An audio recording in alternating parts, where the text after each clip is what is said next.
Շնորհակալություն, պարոն Կարապետյան, ես նախորդ հարցը մի քիչ ավելի ուղիղ կտամ, քանի որ ձեզ քննադատում են այդ մասով իշխանականները։ Դուք պատրաստվում եք մեր պետությունը սարքել միութենական կազմի մեջ մտցնել, սարքել գուբերնիա, այդ ճիշտ է, թե չէ։ Արդյոք, երբ որ Պուտինը Փաշինյանի հետ հանդիպման ժամանակ ասաց մենք ռուսական անձնագրով մարդիկ ունենք այդտեղ, նկատի ունենալով ըստ երևույթին ձեզ դրանով ինքը ձեզ օգնեց, թե վնասեց ձեր կարծիքով, եւ մի հարց էլ ընթացային է, չնայած խնդրեցին մեկ հարց տալ սումկի հետ կապված։ Ես նայեցի, որ Փաշինյանը այց ունեցել է Չինաստան 2019 թվականի մայիսին եւ 2025 թվականի օգոստոս-սեպտեմբեր ամիսներին։ Ինձ հետաքրքրում է այդ սումկի ազդեցությունը ինչքան է պահպանում ձեր կարծիքով եւ արդյոք դրանից առաջ հալյուցինացիաներ չեք տեսել Փաշինյանի մոտ։ Շնորհակալություն։ Սնկի ազդեցությունը ես չգիտեմ, որովհետև չեմ փորձել, բայց ինձ թվում է սրացումները սկսվում են կուլ տալուց անմիջապես հետո։ Ինչ վերաբերվում է Պուտինի ու Փաշինյանի խոսակցությանը, ես չեմ ուզում մեկնաբանել տարբեր երկրների ղեկավարների խոսակցություններին, բոլորը իրենց կարծիքը ունեն, Պուտինը իր կարծիքը հայտնեց, Մակրոնը եկավ Փաշինյանին զասոց դրեց, դրանով իր կարծիքը հայտնեց։ Հիմա եթե մենք սկսենք ամեն օր քննարկել տարբեր երկրների ղեկավարների խոսույթը, ում հետ մենք շուտով աշխատելու ենք եւ ստեղծելու ենք լավ հարաբերություններ, ես դա կոռեկտ չեմ համարում։ Ես ասել եմ, Փաշինյանի իշխանության կատարած ապօրինությունների մասին այսօր խոսում է ամբողջ աշխարհը։ Ռուսաստանում դա արվեց ամենաբարձր մակարդակով։ Դա չի նշանակում, մենք չգիտենք Մակրոնը ինչ է ասել Փաշինյանին։ Այ որ իմանանք ինչ է ասել, տեսնեք, որ նորից խոսել են անարդարություններից, ապօրինություններից։ Մյուս հարց։ Գուբերնիա եւ միութենական պետության կազմի մեջ մտցնել։ Մենք դարձնելու ենք Հայաստանը տարածաշրջանի ամենազարգացող, ամենաակտիվ, ամենագեղեցիկ, ամենահարուստ երկիրը։ Մնացած բոլոր խոսույթները դա իրենց մասին է։ Հենց Փաշինյանը վերընտրվեց, մենք ոչ թե Ռուսաստանի գուբերնիա ենք դառնալու ենք Ադրբեջանի գուբերնիա, քանի որ հիմա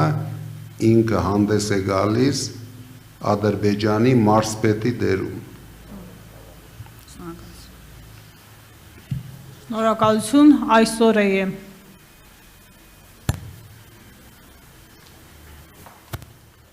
Այսօր է Մանյա Պողոսյան։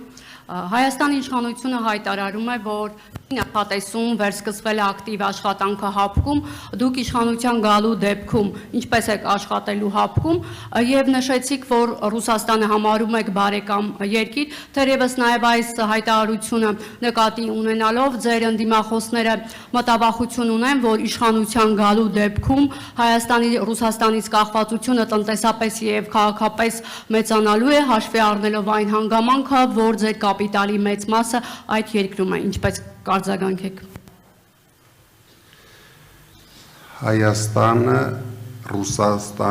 Հայաստանի Ռուսաստանից կախվածությունը հենց հիմա ամենաբարձր մակարդակի վրա է։ Եթե ձեզ թվում է Հայաստանի իշխանությունների, Հայաստանի բյուջեի հաշվին է այսօր Հայաստանը ապրում ու զարգանում, դուք չարաչար սխալվում եք։ Դա կապ չունի Հայաստանի իշխանությունների հետ, ամբողջությամբ կախված է դրսի տրանսֆերներից, գալիս է բյուջեին համարժեք գումարներ նույն Ռուսաստանից, դրա համար կախվածությունը ես ավելի մեծ մակարդակի, եթե ուզեմ էլ չեմ կարող հասցնել,